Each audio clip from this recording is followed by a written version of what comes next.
ان دنوں میری تعیناتی خانیوال میں ہو گئی تھی۔ میں کسی سرکاری کام سے ملتان گیا تو واپسی پر میں نے ٹرین کا سفر اختیار کیا۔ وہ موسم سرما کا ایک روشن چمکیلا دن تھا۔ دھوپ نرم گرم اور مہربان تھی۔ جس وقت میں خانیوال ریلوے اسٹیشن پر اترا سپہر کے 3 بج رہے تھے۔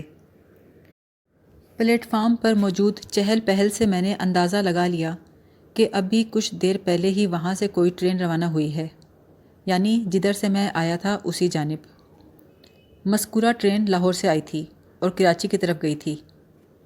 میں جس ٹرین سے اترا تھا اس کی آخری منزل پشاور تھی اور وہ کراچی سے آئی تھی۔ مقررہ ٹھہراؤ کے بعد ٹرین نے روانگی کا قصد کرنا تھا۔ اس دوران میں پلیٹ فارم پر چلتے ہوئے اسٹیشن کے خارجی دروازے کے قریب پہنچ چکا تھا۔ اچانک میں چونکا۔ پکڑو پکڑو کی صداؤں نے مجھے متوجہ کیا۔ ایک جیب کترا اپنی کامیاب کارروائی کے بعد فرار ہونے کی کوشش کر رہا تھا اور خلق خدا اس کے تعاقب میں تھی۔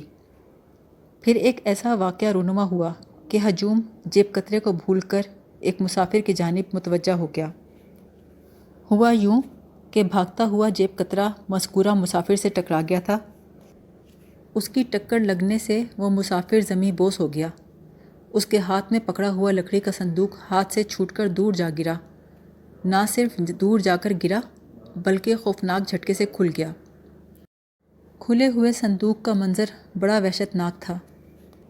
موم جامے کی تھیلیوں میں پیک انسانی اعضاء صندوق کے اندر سے جھانک رہے تھے۔ سب سے زیادہ بھیانک منظر اس تھیلی کا تھا جس میں ایک مردانہ سر پیک تھا۔ میرا اندازہ تھا وہ تمام پیک شدہ انسانی اعضاء کسی ایک ہی بد نصیب انسان کے تھے۔ لوگوں نے اس صندوق کے مالک مسافر کو پہلے ہی قابو کر لیا تھا۔ میں فوراً آگے بڑھا اور صورتحال کو سنبھالا۔ اگرچہ اس وقت میں سادہ لباس میں تھا، تاہم ریلوے اسٹیشن کا بیشتر عملہ مجھے پہچانتا تھا۔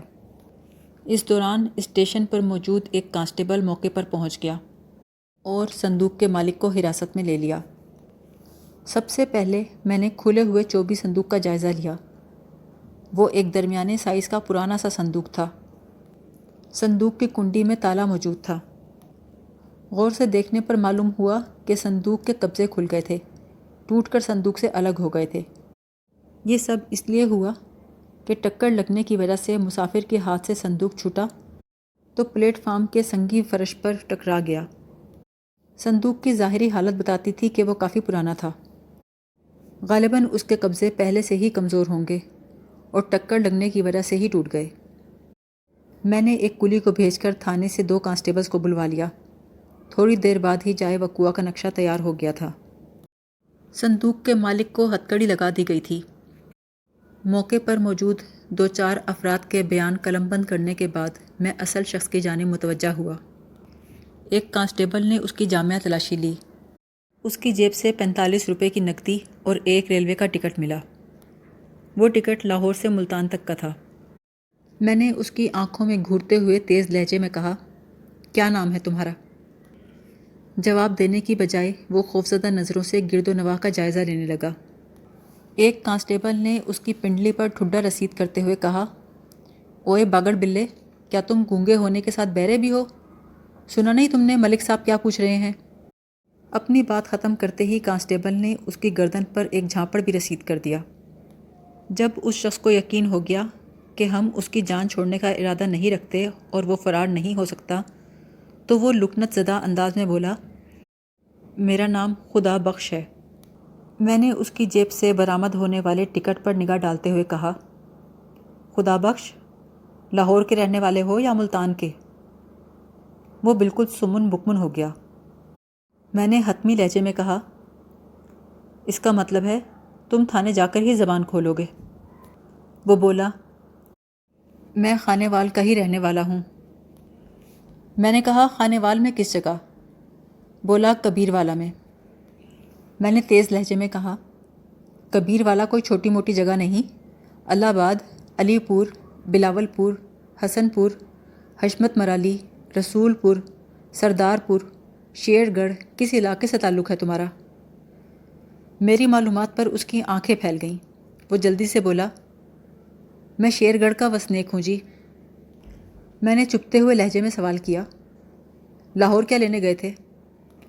وہ خاموش رہا۔ میں نے پوچھا، اگر تمہیں خانیوال کے اسٹیشن پہ اترنا تھا تو ملتان تک کا ٹکٹ کیوں لیا؟ جانا تو مجھے ملتان ہی تھا، لیکن وہ صندوق کی جانب دیکھنے لگا۔ میں نے اس کی نگاہ کا تعاقب کرتے ہوئے کہا، جب تمہیں ملتان ہی جانا تھا تو پھر خانیوال کیوں اترے؟ اس صندوق میں کس کی ٹکڑے ٹکڑے لاش ہے؟ تم نے اس شخص کو کیوں قتل کیا اور اس لاش کو صندوق میں بند کر کے کہاں لے جا رہے تھے؟ وہ بوکھلا کر بولا، میں نہیں جانتا یہ کون ہے، اسے کس نے قتل کیا ہے، مجھے اس کے بارے میں کچھ بھی نہیں معلوم۔ میں نے غصے سے کہا، سیدھی طرح شرافت سے بتاؤ، تم نے کس شخص کو قتل کر کے صندوق میں ڈالا ہے؟ وہ منت آمیز لہجے میں بولا، میں نے کسی کو قتل نہیں کیا جناب، میں نہیں جانتا یہ کس کی لاش کے ٹکڑے ہیں، نہ ہی یہ معلوم ہے اسے کس نے موت کے گھاٹ اتارا ہے۔ مجھے بھی اس کے بارے میں اتنا ہی معلوم ہے جتنا آپ کو۔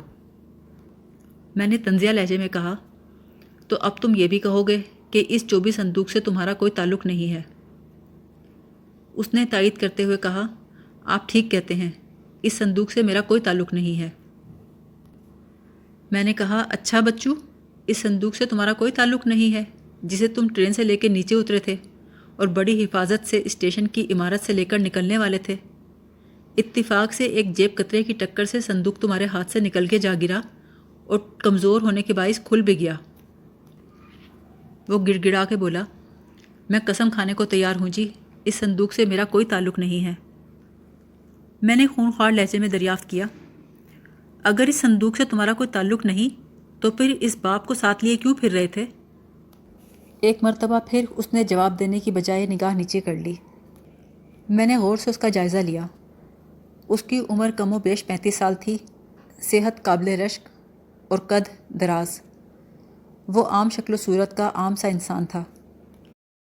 میں نے ضروری کارروائی نمٹانے کے بعد صندوق سمیت اس نامعلوم شخص کی ٹکڑے ٹکڑے لاش کو مقامی سرکاری ہسپتال میں پوسٹ مارٹم کے لیے روانہ کر دیا اور خدا بخش کو لے کر تھانے چلا آیا۔ تھانے پہنچ کر میں نے خدا بخش کو ایک ہٹے کٹے حوالدار کے حوالے کیا اور کہا، اس سورما کی زبان کا آپریشن کرنا ہے میرداد۔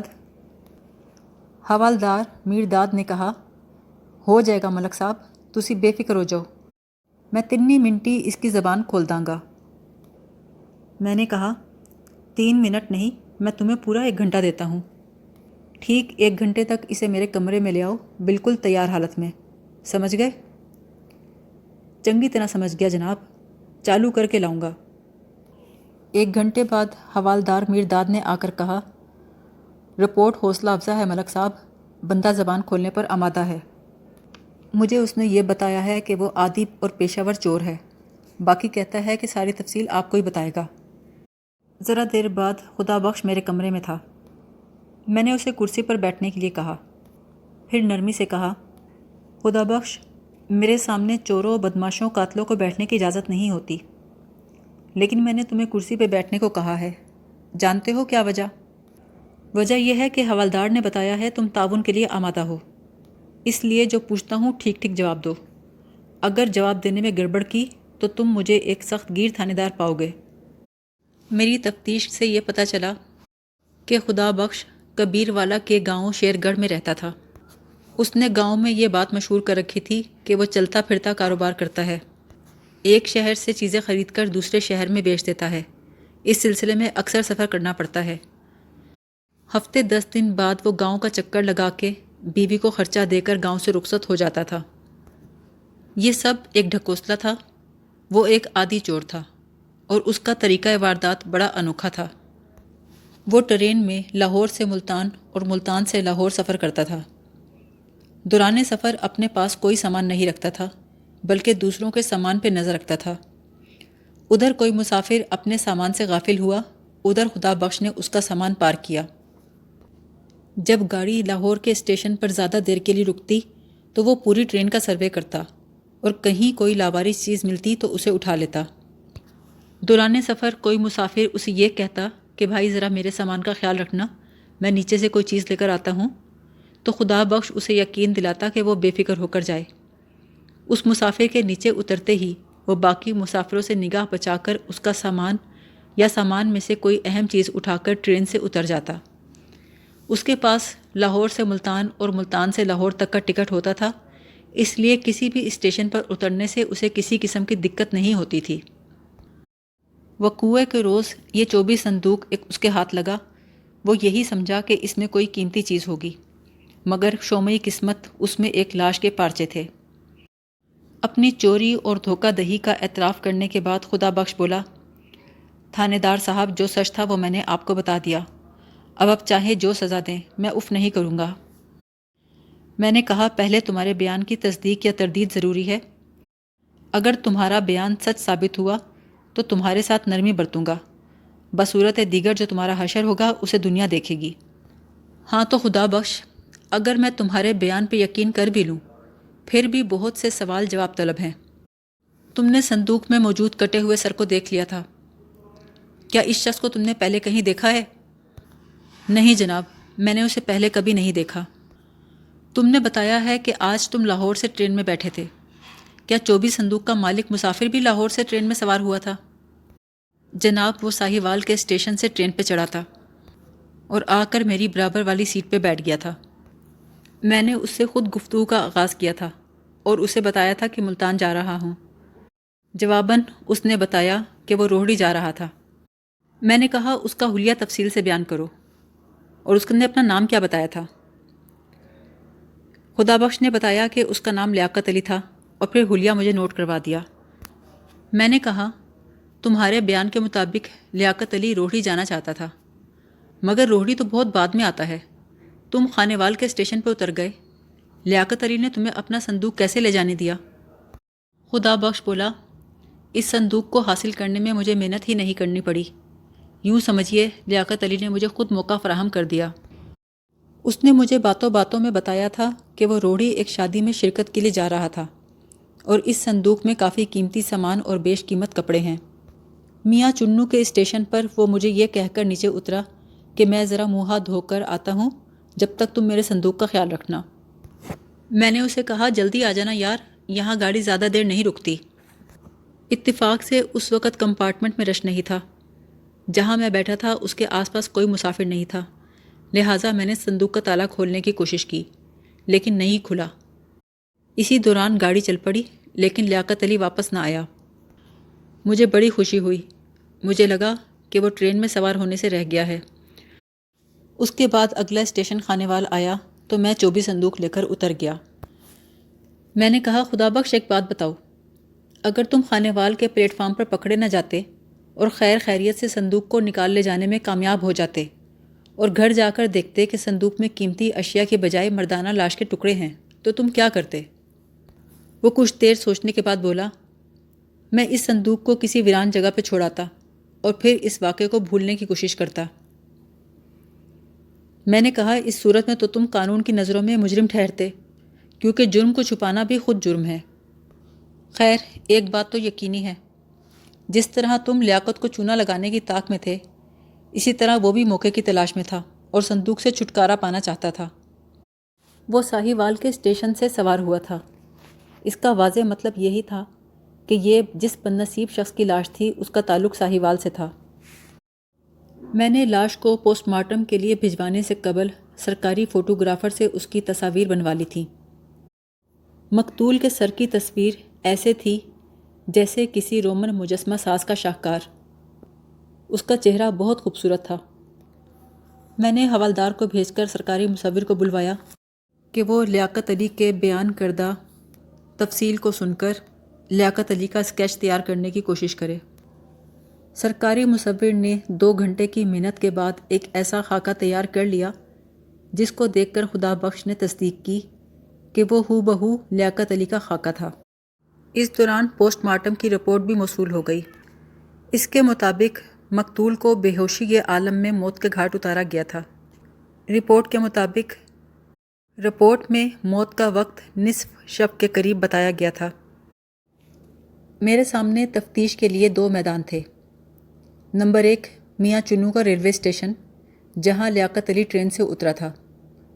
نمبر 2 ساہیوال کا ریلوے اسٹیشن، جہاں سے وہ ٹرین میں سوار ہوا تھا۔ میں نے تفتیش کا باقاعدہ آغاز میاں چنو سے کیا۔ میرے ہمراہ ایک ASI اور خدا بخش تھے۔ پلیٹ فارم پر ہم نے لوگوں سے پوچھ تاچھ شروع کر دی، کلیوں کو جمع کیا، انہیں لیاقت علی کا خاکہ دکھایا۔ ان میں سے کسی نے اس شکل صورت کے آدمی کو نہیں دیکھا تھا۔ کلیوں کے بعد میں پلیٹ فارم کے دائیں بائیں بنے کھوکا نما دکانوں پر گیا۔ ایک ایک دکاندار کو لیاقت علی کا خاکہ دکھا کر پوچھا، مگر کوئی بات معلوم نہ ہوئی۔ آس پاس موجود لوگوں میں ایک 10-12 سال کا خواچہ بردار بچہ تھا۔ اس کے خوانچے میں ٹافیاں، ریوڑیاں، سگریٹ وغیرہ کے پیکٹ تھے۔ وہ اچانک بولا، آپ جس آدمی کو ڈھونڈ رہے ہیں اس نے مجھ سے ٹافیاں اور سگریٹ خریدے تھے۔ میں سب کو چھوڑ کر بچے کی طرف متوجہ ہوا اور پوچھا، اس نے تم سے اور کوئی بات کی تھی؟ بچہ بولا، اس آدمی نے سگریٹ خریدنے کے بعد مجھے 1 روپیہ انعام دیا اور مجھ سے پوچھا، یہاں بس کا اڈہ کتنی دور ہے؟ تو میں نے کہا، یہاں تو بسوں کے 2 اڈے ہیں، ایک چھوٹا تو ایک بڑا۔ اس نے کہا کہ اس نے برے والا جانا ہے، اس کی بس کون سے اڈے سے ملے گی؟ میں نے کہا، برے والا کی بس تو بڑے اڈے سے ملے گی۔ میں نے جیب سے 8 آنے نکال کر خوانچے والے بچے کو انعام کے لیے دیے۔ بسوں کا بڑا اڈہ اسٹیشن سے زیادہ دور نہیں تھا۔ اڈے کے ٹھیکیدار غلام نبی نے ہمارا پرتپاک استقبال کیا۔ میں نے اسے اپنی آمد کی غرض و غایت بیان کی۔ میرے سوال کے جواب میں ٹھیکیدار غلام نبی نے بتایا کہ میاں چنو کے بس اسٹینڈ سے مختلف علاقوں کی بسیں چلتی ہیں۔ میں نے کہا، غلام نبی، مجھے صرف میاں چنو والے روٹ کے بارے میں بتاؤ۔ 2 روز قبل یہاں ایک مسافر نے بورے والا تک کا سفر کیا ہے، اس کے بارے میں جاننا چاہتا ہوں۔ اس کا نام لیاقت علی ہے۔ میں نے جیب سے اس کا خاکہ نکال کر غلام علی کو دکھایا اور بتایا، یہ تصویر میں نے اپنے طور پہ بنوائی ہے۔ اس نے جواب دیا، ملک صاحب، میاں چنو روڈ پر 3 بسیں چلتی ہیں۔ ایک بس تو خراب پڑی ہے، باقی 2 میں سے ایک ابھی روانہ ہونے والی ہے اور دوسری 15-20 منٹ بعد پہنچنے والی ہے۔ جو بس روانہ ہونے والی ہے میں اس کے کنڈکٹر اور ڈرائیور کو بلاتا ہوں۔ جب بس کا کنڈکٹر اور ڈرائیور آئے تو میں نے وہ خاکہ نما تصویر ان کو باری باری دکھائی۔ کیا تم میں سے کسی نے 2 روز پہلے اس شخص کو اپنی بس میں سفر کرتے دیکھا؟ دونوں کا جواب نفی میں تھا۔ پھر کنڈکٹر نے پوچھا، یہ مسافر کتنے بجے بس پر سوار ہوا تھا؟ میں نے اندازہ لگا کر بس میں سوار ہونے کا وقت بتایا تو وہ بولا، جناب، اس وقت تو ہماری بس روٹ پر ہوتی ہے، اس کا مطلب یہ ہے کہ یہ بندہ ہماری بس میں سوار ہی نہیں ہوا۔ میں نے ان دونوں کو جانے کی اجازت دے دی۔ تھوڑی دیر بعد دوسری بس اڈے میں داخل ہو گئی۔ اڈے کے ٹھیکیدار نے لڑکے کو بھیج کر ڈرائیور اور کلینر کو بلوا لیا۔ بس کے کنڈکٹر اور ڈرائیور دونوں نے لیاقت علی کو دیکھتے ہی پہچان لیا۔ بولے، اس کا تو ایک مسافر سے جھگڑا ہو گیا تھا، وہ کھڑکی کے ساتھ والی سیٹ پر بیٹھنا چاہتا تھا۔ جب ساتھ والے مسافر سے اس کی کافی تو تکار ہوئی تو مجبوراً ہمیں بس روکنا پڑی اور ہم نے ان دونوں سے کہا کہ وہ دونوں ہماری بس سے اتر جائیں۔ یہ بندہ تو بدماشی پہ اتر آیا، میں کرایہ واپس نہیں لوں گا، مجھے میری منزل پہ پہنچاؤ۔ دوسرا مسافر بیچارہ کوئی شریف آدمی تھا، اس نے ہم سے کرایہ واپس لے لیا اور بس سے اتر گیا۔ یہ تفصیل سننے کے بعد میں نے پوچھا، کیا آپ لوگوں نے اسے برے والا کے بس اسٹینڈ پہ اتارا؟ کنڈکٹر بولا، جناب علی، یہ شخص برے والا کی حدود شروع ہوتے ہی ایک چوراہے پر اتر گیا تھا۔ میں نے پوچھا، کیا یہ بندہ برے والا کا رہنے والا ہے؟ دونوں نے جواب دیا، یہ تو ہم نہیں جانتے جناب۔ میاں چنو کوئی بہت بڑی جگہ کا نام نہیں، خصوصاً ان دنوں تو یہ بہت ہی مختصر سا علاقہ تھا۔ پھر بس کے ڈرائیور کا تعلق میاں چنو سے ہی تھا، بقول اس کے وہ اس علاقے کے ہر بندے سے ہی واقف تھا۔ اگر وہ لیاقت علی کے بارے میں ناواقفیت کا اظہار کر رہا تھا تو اس کا مطلب یہ تھا کہ لیاقت علی کا تعلق میاں چنو سے نہیں تھا۔ اب لیاقت علی تک پہنچنے کے لیے مجھے ساہیوال اور برے والا کو کھنگالنا تھا۔ لیاقت علی ساہیوال سے جب ٹرین میں سوار ہوا تو اس کے پاس ایک چوبی صندوق تھا، اور وہ میاں چنو کے اسٹیشن پر اترا تو وہ اپنے صندوق سے جان چھڑانے کے لیے اترا تھا، یعنی وہ صندوق میں بند خوفناک حقیقت سے اچھی طرح واقف تھا۔ میں نے اپنے ASI کو تاکید کی، کل صبح 2 سپاہیوں کو ساتھ لے کر برے والا جاؤ، میں تمہیں برے والا کے انچارج کے نام ایک رکا لکھ دوں گا، تمہیں وہاں جس قسم کی مدد کی ضرورت ہوگی وہ تمہیں مہیا کریں گے۔ وہاں جا کر تم نے لیاقت علی کے بارے میں معلومات حاصل کرنی ہے، چاہے تمہیں اس کام میں 1 سے زیادہ دن لگ جائیں۔ اس دوران تم برے والا کے تھانہ انچارج کے مہمان رہو گے۔ میں نے لیاقت علی کا جو قلمی خاکہ بنوایا ہے اس کی مزید کاپیاں تیار کروا رہا ہوں، 1 کاپی تم اپنے ساتھ لے جاؤ۔ ASI کو روانہ کرنے کے بعد میں اپنے حوالدار میرداد کے ہمراہ ساہیوال کے لیے روانہ ہو گیا۔ میں نے اپنی تفتیش کا آغاز ریلوے اسٹیشن سے کیا۔ اسٹیشن ماسٹر نے میرے ساتھ پورا تعاون کیا اور مجھے ساتھ لے کر بکنگ کلرک کے پاس چلا گیا۔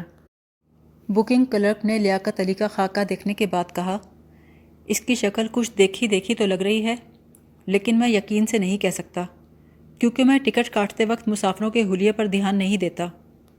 پھر بھی آپ نے کچھ پوچھ پرتیت کرنی ہے تو آپ چاچا نظام دین کلی سے کر لیں، کیونکہ جس طرح کے 24 صندوق کا آپ ذکر کر رہے ہیں اسے اٹھوانے کے لیے یقیناً مسافر نے کسی کلی کو تو بلایا ہوگا۔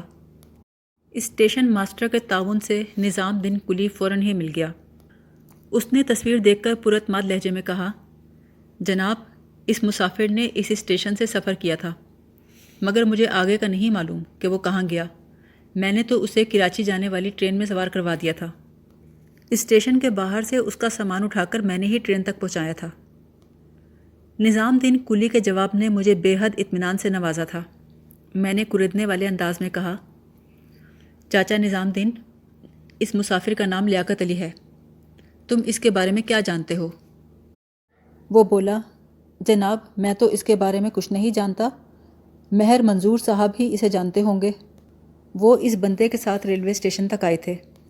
میں نے آپ کے مطلوبہ بندے کو مہر منظور کے ساتھ اسٹیشن کے باہر ایک سجے سجائے تانگے سے اترتے دیکھا تھا۔ ان کے پاس لکڑی کا بڑا سا صندوق تھا۔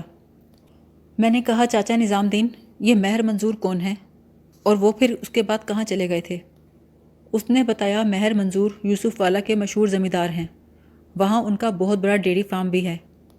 جب تک ٹرین روانہ نہیں ہوئی وہ اس بندے کے ساتھ اسٹیشن پر ہی رکے رہے۔ ٹرین کے جانے کے بعد وہ یہاں سے رخصت ہوئے۔ میں نے بے قراری سے پوچھا، وہ رہتے کہاں ہیں؟ نظام دین بولا، وہ یوسف والا کی مشہور شخصیت ہیں، آپ کسی سے بھی ان کی حویلی کا پتہ پوچھ لیں جی۔ چاچا نظام دین کی بات درست معلوم ہوئی۔ یوسف والا پہنچ کر جیسے ہی مہر منظور کا پوچھا، فوراً ہی لوگوں نے ہمیں ان کی حویلی کا پتہ بتا دیا۔ وہاں میری ملاقات بڑے مہر صاحب سے ہوئی۔ جب میں نے چھوٹے مہر کے بارے میں سوال کیا تو انہوں نے میرا ہی انٹرویو کر ڈالا۔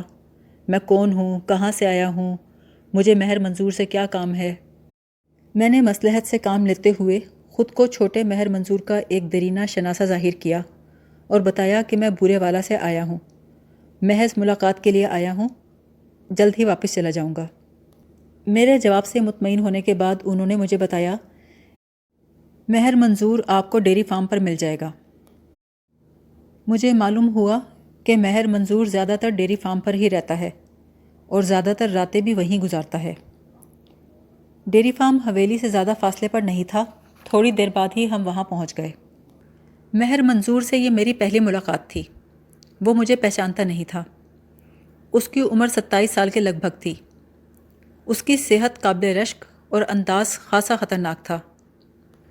اس کے چہرے کے تاثرات اور آنکھوں سے میں نے اندازہ لگایا کہ وہ نشے کا عادی تھا۔ عمومی طور پر اس کے بارے میں میرا پہلا تاثر اچھا نہیں تھا۔ رسمی الیک سلیک کے بعد مہر منظور نے میری مقصد کا آمد پوچھا۔ میں نے کہا، آپ ہمیں نہیں جانتے، مگر ہم ایک ایسے شخص کے بارے میں جاننا چاہتے ہیں جو 25 اور 26 فروری کی درمیانی شب آپ کا مہمان تھا۔ اس کا نام لیاقت علی ہے۔ 26 فروری کی دوپہر آپ اسے گاڑی میں سوار کرانے گئے تھے۔ اس کے چہرے کے تاثرات میں نمایاں تغیر و تبدل نظر آیا، تاہم وہ جلد ہی سنبھل گیا اور ٹھہرے ہوئے لہجے میں بولا، میں کسی لیاقت علی کو نہیں جانتا۔ میں نے کہا، ہو سکتا ہے آپ لیاقت علی نام کے آدمی کو نہ جانتے ہوں، لیکن اس بات سے تو آپ انکار نہیں کر سکتے کہ 26 فروری کی دوپہر آپ ایک مہمان کو ریلوے اسٹیشن چھوڑنے گئے تھے۔ وہ گھمبیر آواز میں بولا، بھائی میرے ہاں تو مہمان آتے جاتے رہتے ہیں، میں آئے دن مہمانوں کو چھوڑنے اسٹیشن بھی جاتا ہوں، اس پر آپ لوگوں کو اعتراض ہے تو بتائیں۔ میں نے کہا، مہر صاحب، آپ کی مہمانداری پر تو ہمیں کوئی اعتراض نہیں، ہم تو صرف ایک خاص مہمان کے بارے میں جاننا چاہتے ہیں جس کے پاس لکڑی کا ایک صندوق تھا۔ وہ اکھڑے ہوئے لہجے میں بولا، میں ایسے کسی مہمان سے واقف نہیں ہوں، آپ کو کوئی غلط فہمی ہوئی ہے۔ میں نے کہا، چاچا نظام دین کلی نے بتایا ہے کہ آپ 26 فروری کی دوپہر کو اپنے تانگے میں ایک مہمان کو ٹرین پر بٹھانے آئے تھے جس کے ہاتھ میں لکڑی کا ایک صندوق تھا۔ اس کے چہرے پر ایک رنگ سا آ کر گزر گیا۔ نظام دین کے ذکر پر وہ جزبوز سا ہوا، لیکن جلد ہی اس نے قابو پا لیا اور ٹھوس لہجے میں بولا، نظام دین نام کے جس کلی کا آپ ذکر کر رہے ہیں یقیناً اس کی نظر کمزور ہوگی۔ نہ تو میں کسی ایسے شخص کو جانتا ہوں جس کے پاس لکڑی کا صندوق ہو، اور نہ ہی میں اسے ریلوے اسٹیشن چھوڑنے گیا ہوں۔ مہر منظور کی ڈھٹائی سے میں نے اندازہ لگایا کہ وہ جھوٹ بول رہا تھا، اور اس جھوٹ کے پیچھے بہت کچھ چھپا رہا تھا۔ میں نے آخری وار کیا، جیب سے تصویر نکال کے اس کی آنکھوں کے سامنے لہرا کر کہا، کیا آپ اس شخص کو پہچاننے سے بھی انکاری ہیں؟ خاکے پر نظر پڑتے ہی اس کی آنکھوں میں شناسائی کی چمک نظر آئی، تاہم دوسرے ہی لمحے اس نے غصیلے انداز میں کہا، آپ بار بار ایک ہی سوال کیوں کر رہے ہیں؟ آپ ہوتے کون ہیں مجھ سے پوچھنے والے؟ پولیس والوں کی طرح تفتیش کیوں کرتے پھر رہے ہیں؟ میرے جی میں آئی کہ بولوں ہم پولیس والے ہی ہیں، مگر میں نے الفاظ کو زبان پر پہنچنے سے پہلے ہی روک لیا۔ بڑی مشکل سے اس کیس کا ایک سرا ہاتھ لگا تھا اور میں اسے گنوانا نہیں چاہتا تھا۔ میں نے اندازہ کر لیا تھا کہ مہر منظور کا خاندان اچھے خاصے اثر و رسوخ والا تھا، یقیناً تھانے میں بھی ان کی آؤ بھگت ہوتی ہوگی۔ یہ علاقہ میرا نہیں تھا، یہاں ایک طاقتور شخص کے خلاف ڈائریکٹ ایکشن کرنا مناسب نہیں تھا۔ میں نے فیصلہ کیا کہ پہلے متعلقہ تھانے سے رجوع کروں، اس کے بعد ہی مہر منظور پر ہاتھ ڈالوں۔ اس بات کا مجھے یقین تھا کہ مہر منظور کا لیاقت علی سے گہرا ربط تھا۔ پھر میں نے مہر منظور کے غصے کو ٹھنڈا کرنے کی غرض سے کہا، مہر صاحب آپ تو خواہ ناراض ہو رہے ہیں۔ دراصل بات یہ ہے ہم نے لیاقت نامی اس شخص سے کچھ رقم وصول کرنی ہے۔ یہ کافی دنوں سے ہمارے ہاتھ نہیں آ رہا۔ پتہ چلا کہ آج کل یہ آپ کا مہمان ہے تو ہم نے ادھر کا رخ کر لیا۔ اب آپ اسے پہچاننے سے انکاری ہیں تو ہمیں احساس ہو رہا ہے کہ کلی نظام دین کو غلط فہمی ہوئی ہوگی۔ ہمارا مطلوبہ بندہ آپ کی طرف آیا ہی نہیں ہوگا۔ اچھا ہمیں اجازت دیں، ہم چلتے ہیں، خدا حافظ۔ اس سے پہلے کہ مہر منظور ہماری آمد اور روانگی پہ کوئی تبصرہ کرتا، ہم ڈیری فارم سے نکل آئے۔ تھوڑی دیر کے بعد ہم متعلقہ تھانے میں موجود تھے۔ تھانے کا انچارج مجھ سے خوش دلی سے ملا۔ میں نے اسے اپنی آمد کا مقصد بتایا اور ساتھ ہی بابر کروا دیا کہ اعلیٰ حکام تک مجھے سرپرستی حاصل ہے، اب اس کے تعاون کی ضرورت ہے۔ پھر میں نے اسے صندوق اور لیاقت علی کے بارے میں تفصیل سنا دی۔ تھانہ انچارج نے میری فراہم کردہ تصاویر کا غور سے جائزہ لیا، پھر بولا، ان میں سے کسی کو میرے ذہن نے نہیں پہچانا۔ مجھے اصل میں یہاں تعینات ہوئے زیادہ وقت نہیں ہوا۔ میں نے کہا، آپ یہ بتائیں کہ مہر منظور حسین کے بارے میں آپ کو کچھ معلومات ہیں؟ کہنے لگا، ہاں، اس خاندان کے بارے میں تفصیل سے جانتا ہوں۔ ان کا شمار اس علاقے کے طاقتور لوگوں میں ہوتا ہے۔ میں نے کہا، مہر منظور تو لیاقت علی کو پہچاننے سے سرے سے انکاری ہے، لیکن میرا تجربہ مجھے بتا رہا ہے کہ دال میں کچھ نہیں بلکہ بہت کچھ کالا ہے۔ مہر منظور اس معاملے میں پوری طرح ملوث ہے۔ اس کی زبان کھلوانے کے لیے مجھے آپ کا تعاون درکار ہے۔ وہ کچھ سوچتے ہوئے بولا، ملک صاحب میں آپ کے تجربے کا قائل ہوں، مگر بغیر ثبوت کے اس پہ ہاتھ ڈالنا مناسب نہیں ہوگا۔ اس خاندان کا یہاں کی سیاست میں بھی عمل دخل ہے۔ اگر ہم نے کچا ہاتھ ڈالا تو دشواری پیدا ہو جائے گی۔ پھر اس نے اپنے ایک سپاہی کو بلا کر اسے ASI اعجاز کو بلانے کا حکم دیا۔ اعجاز احمد کمرے میں داخل ہوا اور اٹینشن ہو کر پوچھا، جی میرے لیے کیا حکم ہے؟ اس تھانے کے انچارج نے میز پر سے دونوں تصویریں اٹھا کر اعجاز احمد کی طرف بڑھاتے ہوئے کہا، اعجاز احمد، تم اسی علاقے کے رہنے والے ہو، ذرا ان دونوں تصویروں کو غور سے دیکھو، کیا تم ان دونوں کے متعلق کچھ جانتے ہو؟ اعجاز احمد نے ہاتھ بڑھا کر دونوں تصویریں لیں۔ کچھ دیر اس نے تصویروں کو غور سے دیکھا، پھر بولا، جناب، میں ان میں سے ایک بندے کو جانتا تو ہوں، مگر اس کی تصویر… اس کے ہاتھ میں مقتول کی کٹی ہوئی گردن والی تصویر تھی۔ ظاہر ہے کسی شخص کی کٹی ہوئی گردن کی تصویر دیکھ کر کوئی بھی پریشان ہو سکتا ہے، اور پھر اعجاز احمد تو اس سے واقفیت بھی ظاہر کر چکا تھا۔ میں نے پوچھا، تم اس شخص کو کس طرح جانتے ہو؟ کیا یہ اسی علاقے کا رہنے والا ہے؟ اس نے اثبات میں جواب دیا، جی ہاں، یہ اسی علاقے کا ہے، لیکن اس کے ساتھ کیا ہوا ہے؟ کیا اسے کوئی حادثہ پیش آ گیا ہے؟ میں نے سنجیدہ لہجے میں بتایا کہ ہاں، یہ شخص ایک حادثے کا شکار ہو گیا ہے۔ تم ہمیں یہ بتاؤ کہ اس کا نام کیا ہے اور اس کا گھر کہاں ہے؟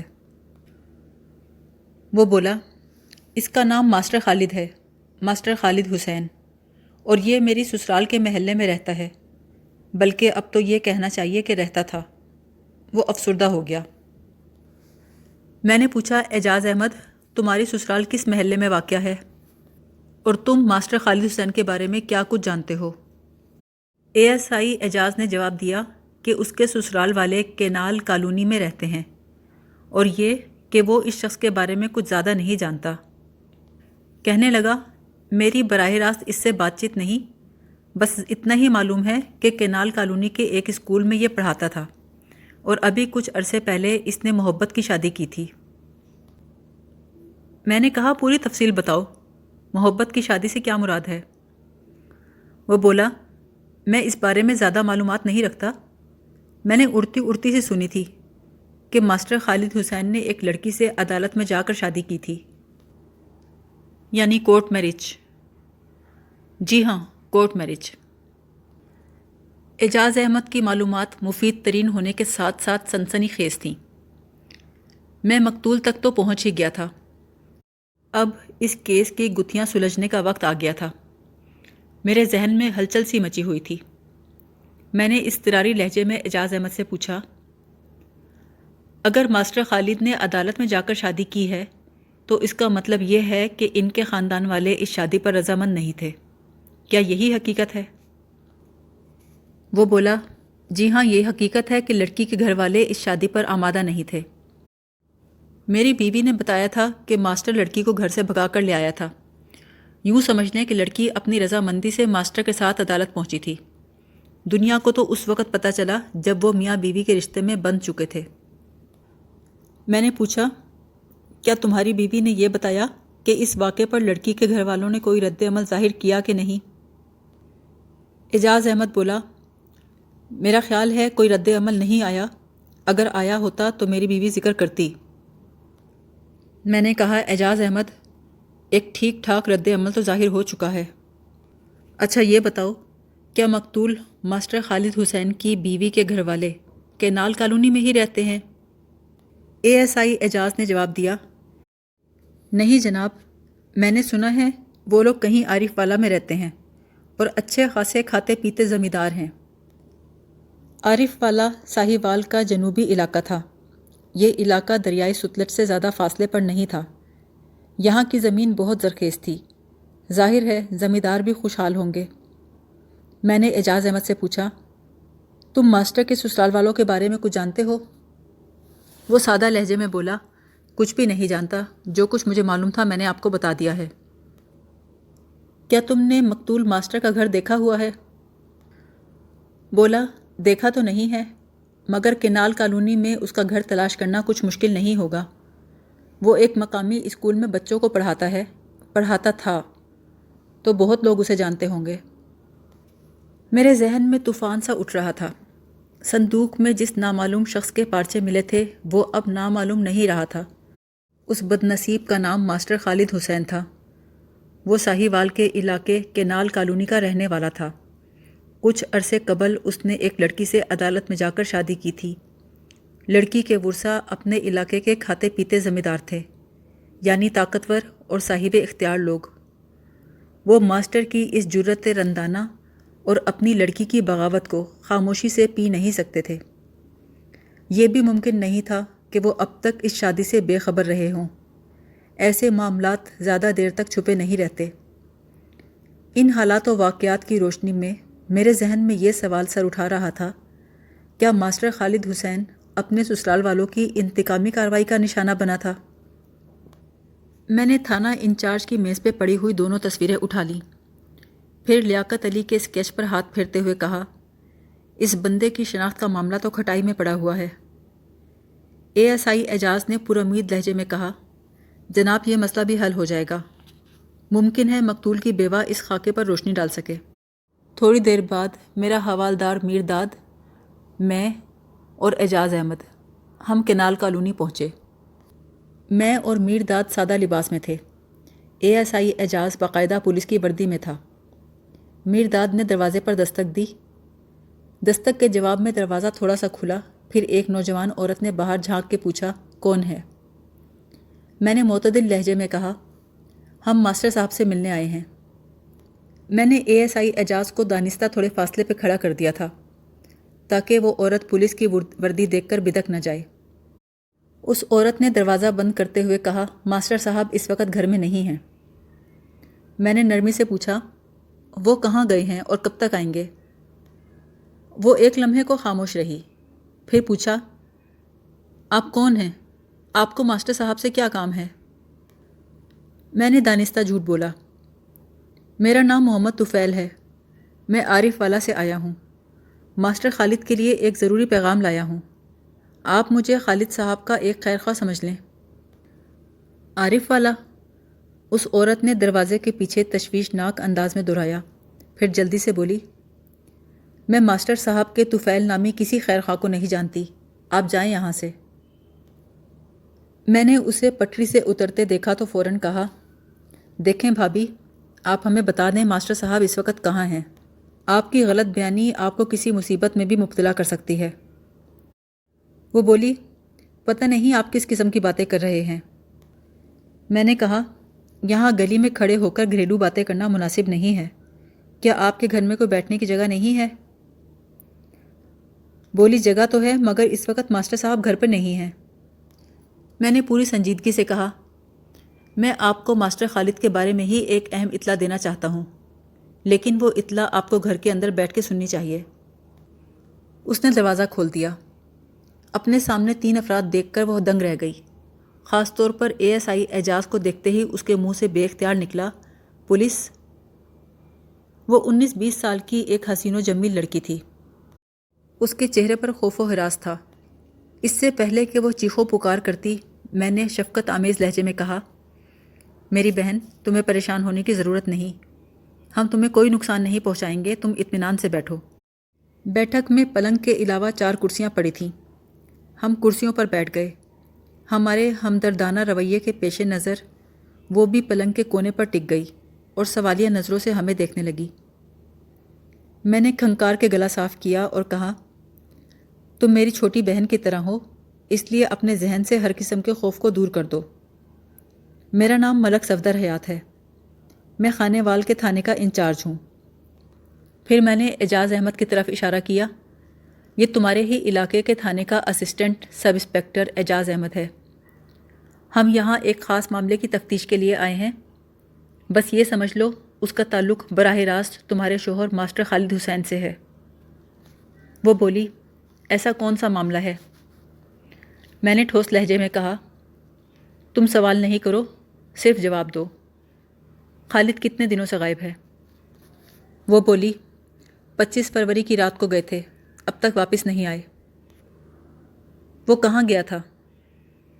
عارف والا۔ واپس کب تک آنے کو کہا تھا؟ چند دن بعد۔ میں نے سرزنش کرنے کے انداز میں کہا، دیکھو میں نے اب تک تم سے نرمی برتی ہے، مگر تم غلط بیانی سے کام لے کر اپنے لیے مشکل کھڑی کر رہی ہو، مجبوراً مجھے سختی سے کام لینا ہوگا۔ وہ نگاہ چراتے ہوئے بولی، میں نے کیا غلط بیانی کی ہے؟ تم نے یہ غلط بیانی کی ہے کہ تمہارا شوہر عارف والا گیا ہے، تمہارا تعلق عارف والا سے ہے، تمہارے والدین وہاں کے خوشحال زمیندار ہیں، وہ تم دونوں کی شادی کے حق میں نہیں تھے، اور جن حالات میں تمہاری شادی ہوئی ہے ان کے پیش نظر ماسٹر خالد کا عارف والا کی طرف جانے کا سوال ہی پیدا نہیں ہوتا۔ میں تمہیں آخری بار سمجھا رہا ہوں، جو کچھ جانتی ہو سچ سچ بتا دو، کیونکہ تمہیں سنانے کے لیے میرے پاس کوئی اچھی خبر نہیں ہے۔ بہتر ہوگا تم خود کو ذہنی طور پر ہر قسم کی صورتحال کے لیے تیار کر لو۔ وہ تڑپ کر بولی، آپ مجھے کون سی اطلاع دینے والے ہیں؟ میں نے کہا، اس اطلاع کا تعلق تمہارے شوہر سے ہے۔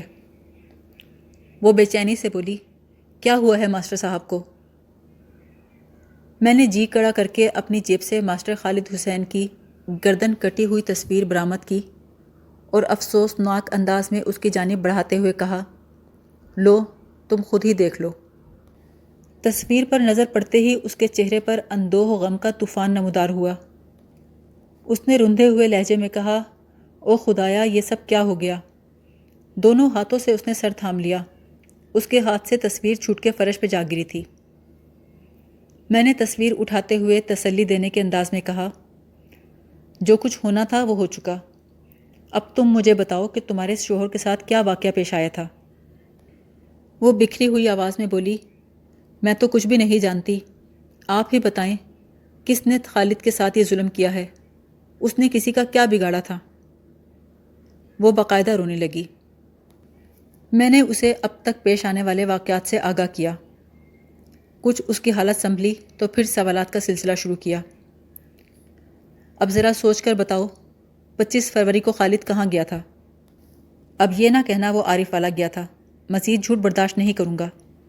میں جانتا ہوں تم پر ایک قیامت گزر رہی ہے، لیکن تمہارے تعاون کے بغیر تمہارے شوہر کے قاتل تک نہیں پہنچ سکوں گا۔ وہ بولی، میں نہیں جانتی وہ اس روز کہاں گئے تھے۔ شام کے وقت کوئی شخص انہیں بلانے آیا تھا، وہ اس کے ساتھ چلے گئے تھے۔ مجھے یہی کہا کوئی دوست آیا ہے اور یہ کہ آدھے گھنٹے تک واپس آ جائیں گے۔ کیا اس نے دوست کا نام بتایا تھا؟ نہیں، نہ انہوں نے بتایا نہ میں نے پوچھا۔ تم نے خالد کے اس دوست کو دیکھا تھا؟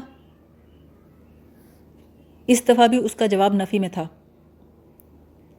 میں نے جیب سے لیاقت علی کا خاکہ نکال کر اسے دکھاتے ہوئے کہا، جو شخص اس رات ماسٹر خالد کو بلانے آیا تھا، کہیں وہ یہ تو نہیں تھا؟ خاکے پر نظر پڑتے ہی وہ چونکی۔ اس کی زبان سے بے اختیار نکلا، یہ پرویز کی تصویر آپ کے پاس کہاں سے آئی؟ اب چونکنے کی باری میری تھی۔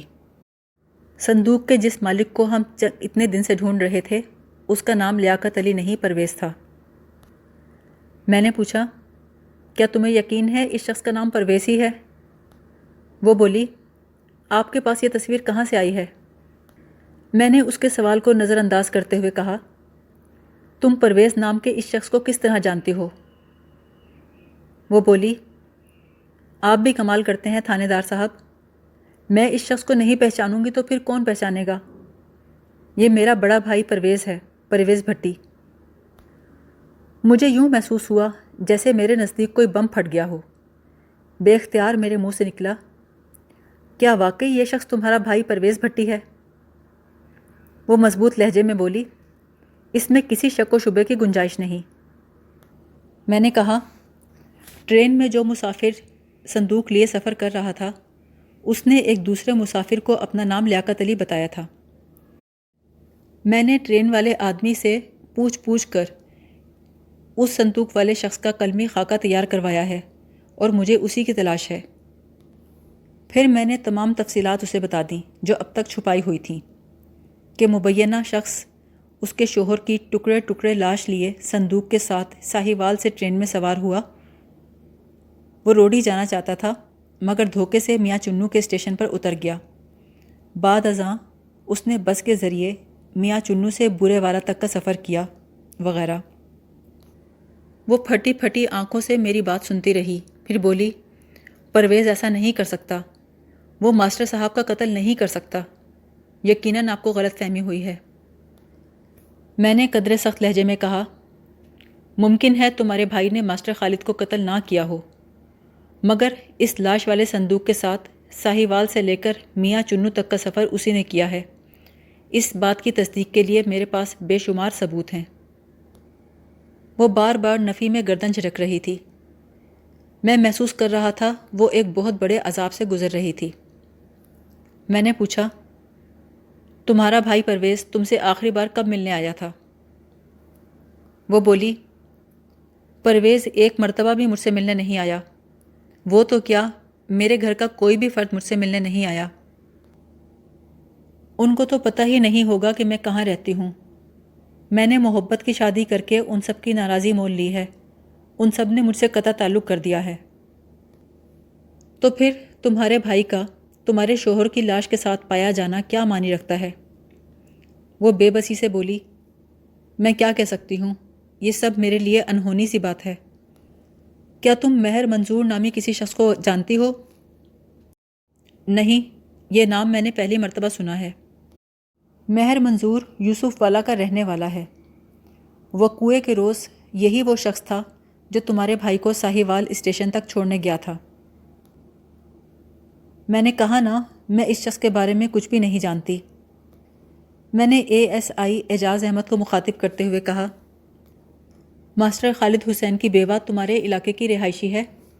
اس سلسلے میں یہاں کی ذمہ داریاں اب آپ لوگوں کو سنبھالنا ہوں گی۔ مقتول خالد حسین کی لاش خانیوال کے سرکاری ہسپتال میں ہے۔ ضروری سرکاری کارروائی کے بعد لاش وہاں سے حاصل کی جا سکتی ہے۔ میں اپنی پہلی فرصت میں قاتل تک پہنچنا چاہتا ہوں، اس لیے میرا جانا بہت ضروری ہے۔ اگر تو زاہدہ کے بھائی پرویز بھٹی نے ہی اپنے بہنوئی کو قتل کیا ہے تو وہ میرے ہاتھوں سے بچ نہیں سکے گا۔ میں اس لڑکی پر ٹوٹنے والی قیامت سے پوری طرح واقف تھا، لیکن نہ تو میں اس کا درد بانٹ سکتا تھا، نہ ہی اس کی تکلیف کو محسوس کر سکتا تھا۔ مجھے اپنے فرائض پورے کرنا ہی تھے۔ میں نے تفتیش کے سلسلے کو سمیٹتے ہوئے آخری سوال کیا، میں تمہارے والدین کے بارے میں جاننا چاہتا ہوں۔ وہ لوگ عارف والا میں کس جگہ رہتے ہیں؟ وہ عارف والا کے علاقے فیروز پور چشتیاں میں رہتے ہیں۔ تمہارے والد کا نام کیا ہے؟ اشفاق احمد بھٹی۔ تمہارے کتنے بہن بھائی ہیں؟ صرف ایک ہی بھائی ہے، پرویز بھٹی، جس کی تصویر آپ نے دکھائی ہے۔ ٹھیک ہے، اگر ضرورت ہوئی تو میں دوبارہ تمہارے پاس آؤں گا۔ ہم مقتول کے گھر سے نکلے تو سپہر ہو چکی تھی۔ تھانے پہنچ کر میں نے ساہیوال تھانے کے انچارج کو تمام صورتحال سے آگاہ کیا، خاص طور پر ماسٹر خالد حسین کی بیوہ کا خیال رکھنے کی خاص تاکید کی، اور یہ یاد دہانی کروائی کہ مہر منظور حسین پہ گہری نگاہ بھی رکھنی ہے۔ اس کے بعد میں حوالدار میر داد کے ساتھ واپس خانیوال آ گیا۔ میں نے جس ASI کو بورے والا روانہ کیا تھا وہ بے چینی سے میرا منتظر تھا۔ مجھے دیکھتے ہی بولا، ملک صاحب، میں لیاقت علی کی حقیقت سے واقف ہو چکا ہوں۔ اس کا اصلی نام پرویز ہے۔ وہ بورے والا سے عارف والا روانہ ہو گیا تھا۔ قصہ مختصر، آئندہ روز دوپہر کے بعد ہم پوری تیاری کے ساتھ پرویز کو گرفتار کر کے لے آئے۔ پہلے تو وہ سرے سے کسی صندوق کے وجود سے انکاری تھا۔ میں نے خدا بخش کو اس کے سامنے کیا تو وہ گڑبڑا گیا۔ میرے لیے اتنا ہی کافی تھا۔ اس گرفتاری سے بچنے کے لیے اس کے باپ نے بھرپور مداخلت کی تھی، لیکن میں نے اس کی ایک نہیں چلنے دی تھی۔ اس کیس کی تمام تفصیلات میں نے SP صاحب کو پہلے ہی بتا دی تھیں۔ اس رات پرویز کی خوب خاطر مدارات کی گئی۔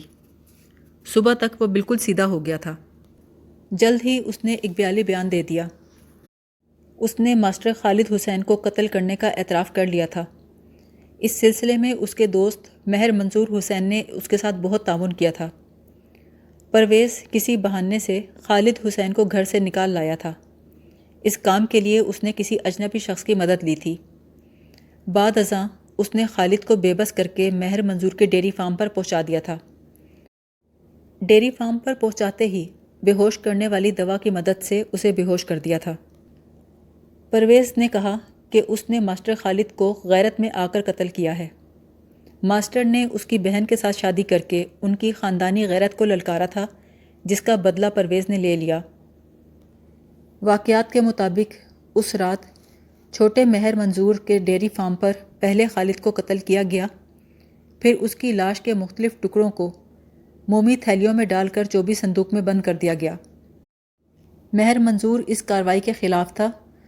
اس کا مشورہ تھا کہ ماسٹر کی لاش کو یہیں زمین میں گاڑ دیا جائے، مگر پرویز کا خیال تھا کہ روہڑی کے اسٹیشن پر یا کہیں پر بھی جب صندوق کھولا جائے گا تو سنسنی پھیل جائے گی۔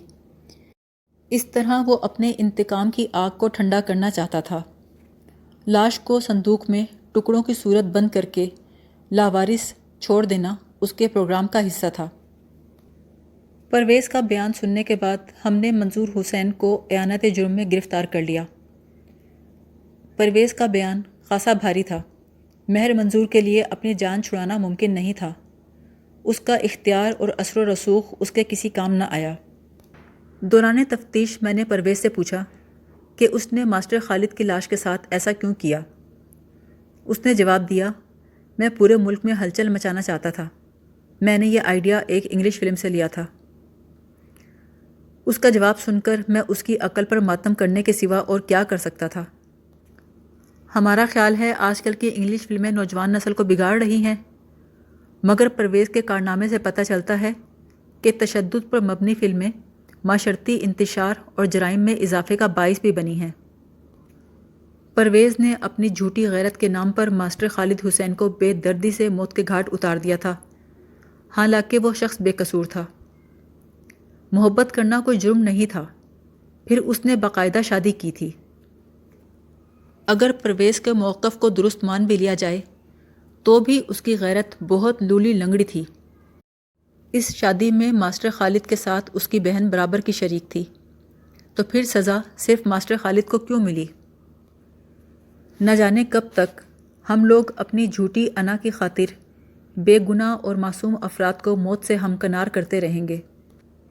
میرے خیال میں یہ غیرت کا مظاہرہ نہیں بلکہ بہت بڑی بے غیرتی ہے، چاہے ہم اس کو تسلیم کریں یا نہ کریں۔ خدا ہم سب کو عقل دے، آمین۔